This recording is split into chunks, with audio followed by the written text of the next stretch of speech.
I am Alex LeVesque from the Automotive Mentoring Group in Chicago, the CEO and the founder of the mentoring program, which is a non-for-profit out of Chicago. And our mission is to deal with gang violence and gun violence in Chicago. That is our mission.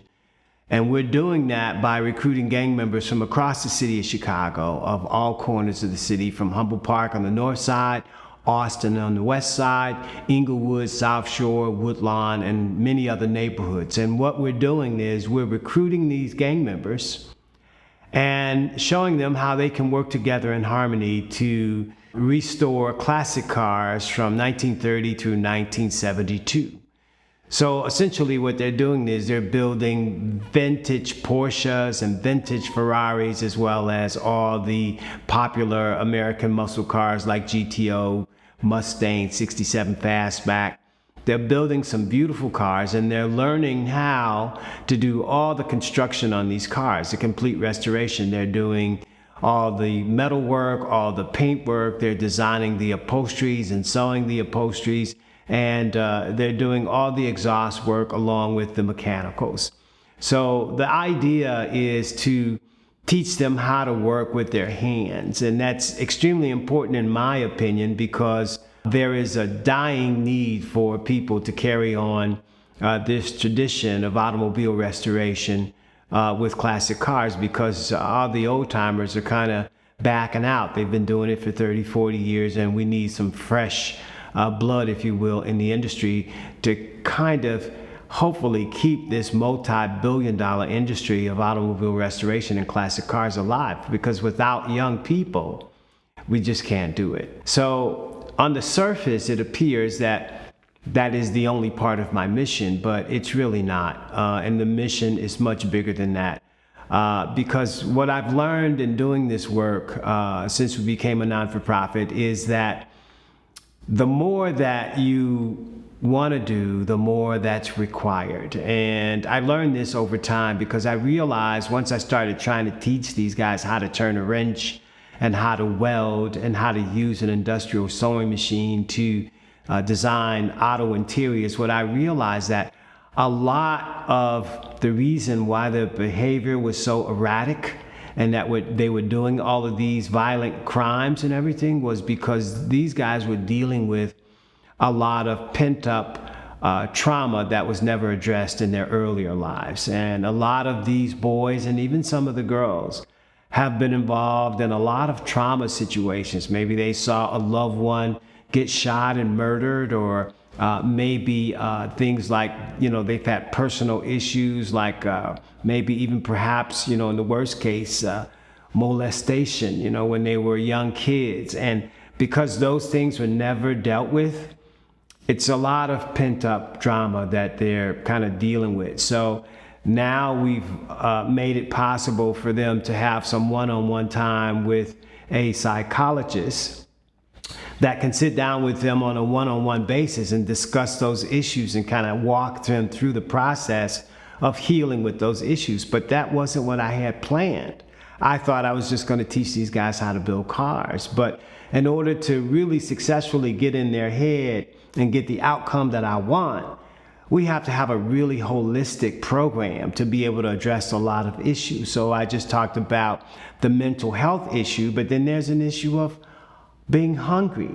A lot of these guys come to the shop and, they don't eat in the morning because they don't have food, and they go throughout the day and they don't eat. So now what I realize is that we have to go grocery shopping, and we have to buy, food for these guys so we can feed them, Danishes and breakfast, and even sometimes coffee and orange juice in the morning to kind of get them awake and get them engaged in the program so that they can listen and really, achieve their best day when they're here. And then we have to provide lunch in the middle of the day, and we do that in a real creative way. When the weather is nice, we bring out 2 large barbecue grills. We pick somebody out the group who claims that they're a good cook, and then they barbecue lunch for the rest of the guys. And then the next day, somebody else gets a chance to do that. So sometimes we walk away, with a really fulfilling appetite, and, we walk away and we feel really good. And other times, well, we got to bring out the Pepto-Bismol because somebody's not cooking good. But that's what makes it all interesting when we do that. So we're providing the nourishment for these guys. And then we go on and we have to provide the uniform. So the guys get the same uniform that you see me in today. We provide them with the steel-toe boots. We provide them with the blue khaki work pants and our uniform shirt with our logo on there, because we want all these guys to feel like they're part of a team. Because remember now, we're working with gang members that are taught to hate each other. So we have to create sort of the same mystique that the gangs do, because they deal with gang colors and that's how they identify who's a part of their group. So we say, okay, well, these are our work colors. This is what a man looks like when he goes to work every day. He wears a uniform. So now these guys are all dressed alike. They're all working together. You may have somebody who perhaps was a part of the Latin King Street gang and somebody else who's a part of the Gangster Disciples. But this guy from the Disciple Street gang is teaching this guy from the Latin Kings how to weld. That would never happen in real life. But when you put the two together like that, and you have these gang members from across the city that are working together in harmony, and they have no problems with each other, we have no gang fights, we have no shootings, we have no violence that takes place in the environment that they're working in, over time they begin to understand that there's no difference between them. So if we can be friends here in this environment, why can't we be friends outside of this environment? These guys are leaving our warehouse and walking a 2-block walk to get on maybe a Metro train or a CTA train or get on a CTA bus.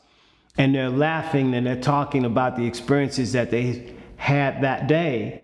And then all of a sudden, again, it dawns on them, well, why do I hate this guy? Because he lives on the next block, or because he lives in a different neighborhood. This is a friend of mine.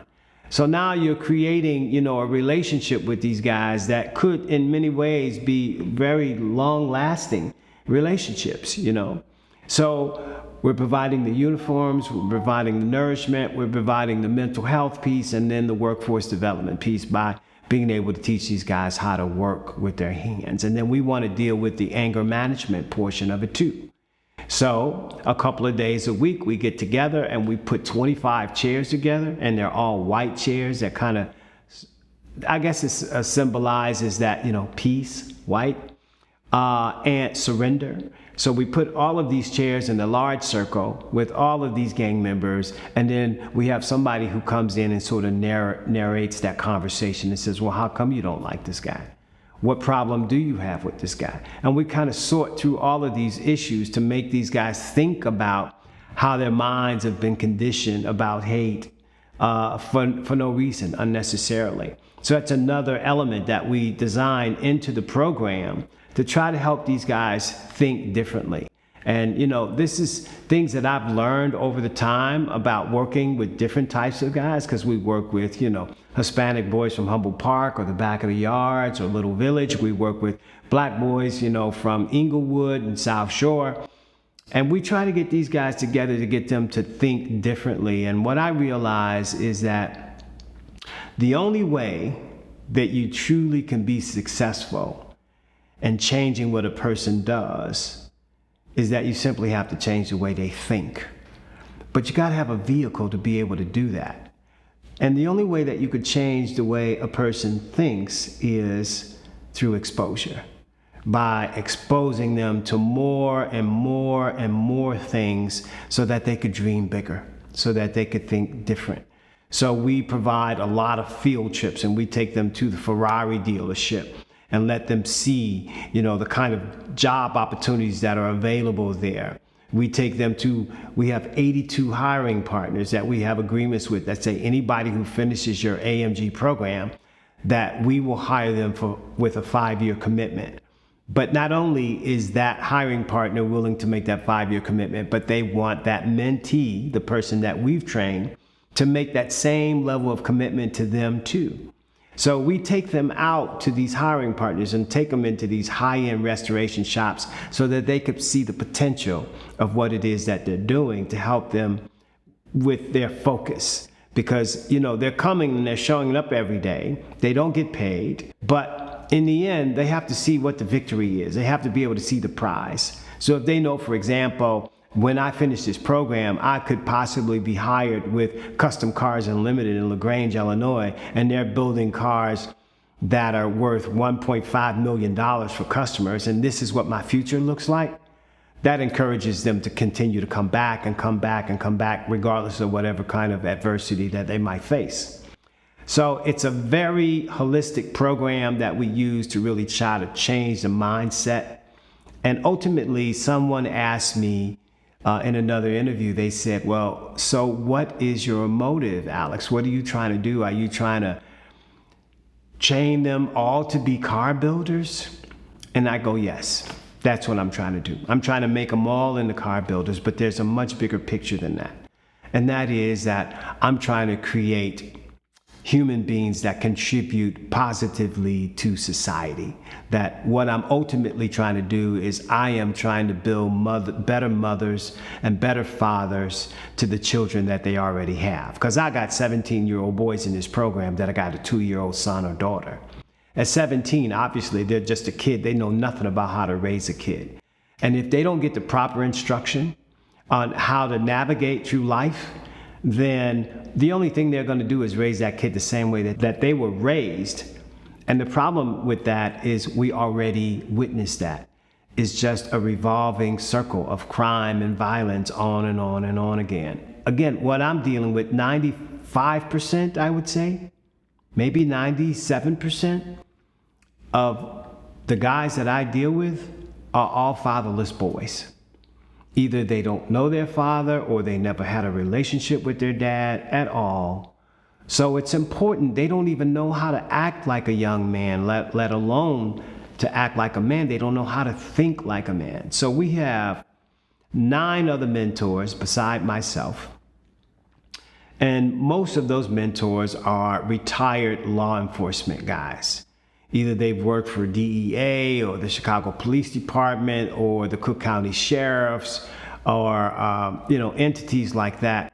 And these guys volunteer their time on a regular basis, as much as 40 hours a week, working side by side with these guys. And all of these guys are all fathers. So they have an instinct that I don't have naturally. And where I might want to yell and scream because something is not done right, we may have one of the other mentors like Bill Zopp, who's retired from a DEA agent, will come over and say, well, that didn't really turn out the way we planned, but it's better than it was yesterday. I see progress. Well, that's not what I'm saying, but that's what he's saying because he knows how to deal with it from a different angle. And that is another beautiful thing about what we do, is because we have these other mentors, you have a sort of a crossroads of ideas and a way to approach these young men. We had another young kid, and he was 16 years old and still in high school. And he confided one night, we were at the shop working really, really late until 11 o'clock, working on a project, trying to get it done. And one of the other mentors decided that he was going to give him a ride home because, of course, it was too late at night. And in that ride home, that kid confessed to him that he had been contemplating suicide because he was getting bullied in school because he was overweight and he was kind of a nerd. And his peers at school was really giving him a hard time. And he talked to this mentor about how many times he had considered, suicide. Well, that guy that he talked to, the mentor, is a retired lieutenant with the Chicago Fire Department and a son of 2 teenage boys. So he was able to relate to his story and to be able to talk him off the ledge, if you will, and help him to navigate, what he was dealing with at school. Well, that kid chose the right person to talk to, which was him and not me. There's certain things that guys will talk to me about, but they will choose to talk to other mentors about, and that's the beauty of it all. So we try to create this program. I think education is a real big component of the program as well, because probably 90% of the guys that we deal with do not have a high school diploma. So we have a relationship with a number of alternative high schools where they could go back and actually get their high school diploma in about 9 months. And that's something that we really stress and really encourage them to go back to school to get their high school diploma. We let them know how important education is. And that's usually something that they frown upon because they've all dropped out of high school for various of reasons. But if we're able to convince them to go back and they graduate from high school, then they have a level of confidence that they didn't have before. And they also have some buy-in now from whoever the guardian might be, whether it may be their mother or their grandmother or even a father in some case, because now that family has some hope because they see that you've achieved something. And now because they've achieved that high school diploma, then we could say, okay, we have a relationship with 5 community colleges that have excellent automotive programs. And these are the 5 that we suggest that you enroll in so that you can study automotive technology. We've brought you all the way to this point and you've graduated from high school, so now you're ready to be the first one in your family to go to college, which is an awesome legacy. So now they're able to go to college, study automotive technology, and usually somewhere in between that time is when we're trying to connect them with one of these 82 hiring partners. And these jobs pay anywhere from $25 an hour to $40 an hour. And you know, what we try to show them is that it's better to take pride in what you do and look forward to going to work every day. And we try to explain to them what that means, what working is like. And the pride that you take into moving up the ranks and getting promotions and getting raises because you're doing a good job and getting awards on that work, place because of the work that you've done. And we try to explain to them the beauty and the pride that you take in going to work every day, which is really, really important. So we're trying to deal with them from a lot of different angles, from the top to the bottom and even sideways sometime, to try to get them to turn their lives around. And the program has been extremely successful. One story that comes to mind is a guy who was involved in the program. And when I met him, he was 19 years old. And he had just got out of the penitentiary for 2 years. He was charged as an adult. And what he had done was he had committed an armed robbery, home invasion, and attempted kidnapping. He did that at 16. So he was sentenced to 2 years. When I met him, he had just got out on the street, and I met him over in Inglewood. He didn't have his high school diploma. I started to talk to him over time and got him involved in the program. And then he did go back to school over at IIT, where they have an alternative high school, Illinois Institute of Technology. And he went back there, and about 7 months later, he graduated with his high school diploma. And that was really phenomenal that he was able to do that. But he exceeded my expectation because they had 362 students, graduates, in that class, that graduated in that class from across the city, 362 graduates. And he graduated valedictorian of that class. That was just awesome. I didn't even expect that was going to happen.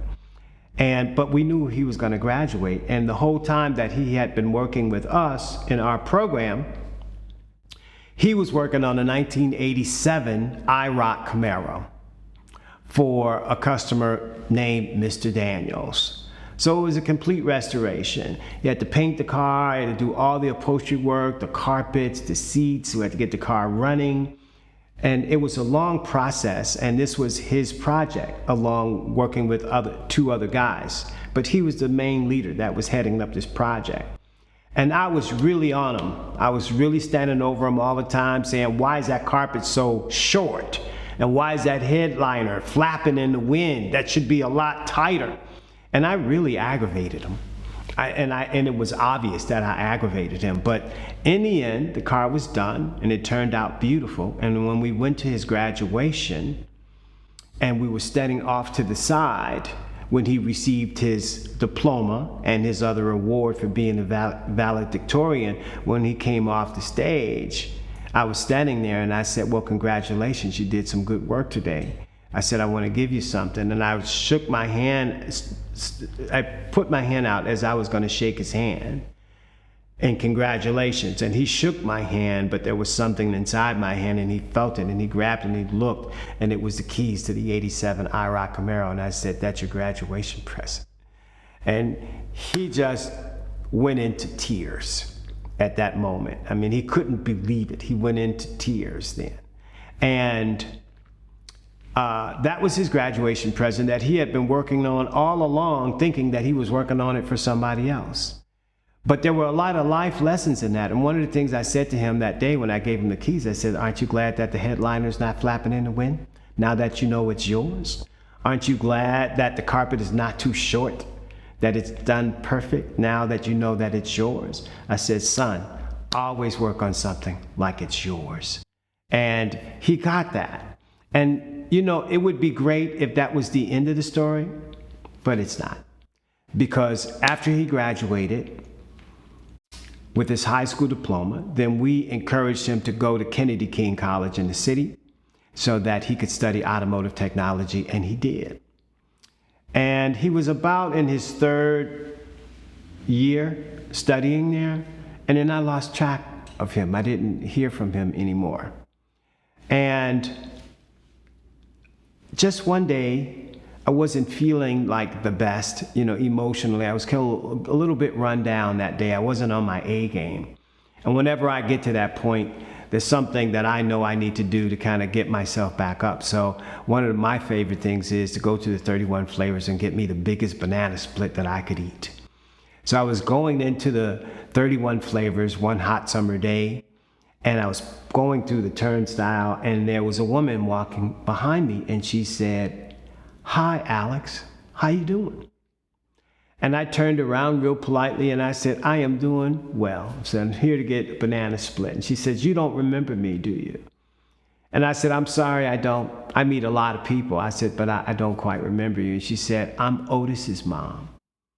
And I said, "Otis." I says, "Oh, yeah." I said, "Wow, yeah, I remember you now. You're Otis's mom." I said, "Is he still attending Kennedy King, you know, to get his degree in automobile technology?" And she looked at me, and she kind of held her head slightly down, and she said, "No." She said, "He quit." And I said, "Oh." She says, "Because he didn't like it there so much, and he left there and he went to UTI. And he just graduated from UTI last year with honors." And I said, "Wow." I said, "That is awesome." She says, "Yeah, you know, he was always really smart." I said, "Well, maybe." I said, "So what is he doing now?" And she said, "He's the regional manager for O'Reilly Auto Parts." I said, "Wow." So it was one of those moments when I just kind of looked up at the heavens and I said, "Lord, I know you don't work on the point system, but I hope that's good for something," you know, because this was a kid that was in the penitentiary and got all the way through this program, went to school, graduated, did well, and now he's a regional manager with O'Reilly Auto Parts. And that reminded me that that's why I do it every day. That's why I show up every day, so that I can make that kind of change, and I want to duplicate that as many times as possible.